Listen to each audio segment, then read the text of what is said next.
Hello, Andrew Musgrave here. Just a quick note to talk about the FOI story, which you may have seen doing the rounds on social media or over at chroniclelive.co.uk. For those who haven't seen it, it's all about the FOIs that are submitted to the government.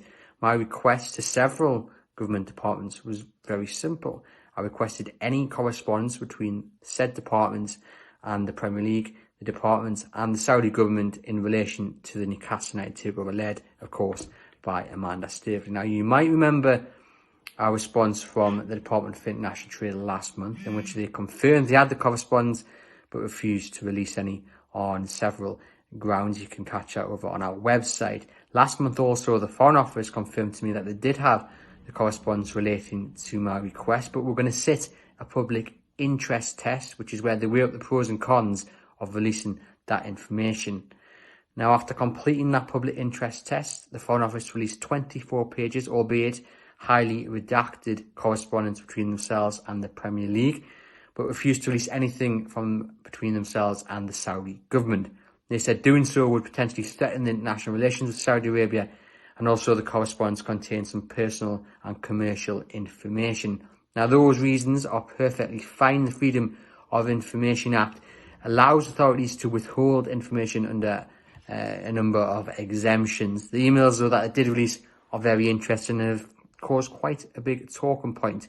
They're all between the department and the Premier League. Several meetings were held to discuss the takeover throughout the early part of this year, with the Premier League requesting to know if there'd been any media requests relating to the takeover very early on in the process. And in May, the Premier League asked for a meeting between the Foreign Office to make sure that the departments were on the same page as them, saying while no decision was imminent, being on the same page would be a good idea.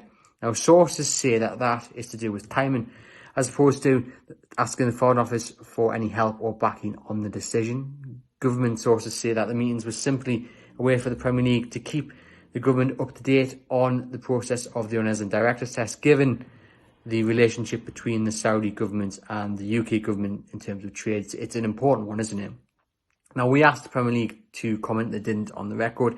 We asked several questions of the Foreign Office as well, mainly were they in favour of the takeover? If not, would they have backed any decision the Premier League came to? And more importantly, do they think that the Public Investment Fund and the Saudi government are a separate entity? Because, of course, that is a massive sticking point. Now, they didn't respond to those questions other than to release a statement which said, "We've always been clear that the prospective takeover of Newcastle United Football Club would be a matter for the two parties concerned. It is not for the government to intervene in the buying and selling of football clubs." All very interesting. There'll be plenty of reaction as well from some MPs and more on our website. Head over to chroniclelive.co.uk to read the story and drop me a line on Twitter or email if you want to discuss it anymore.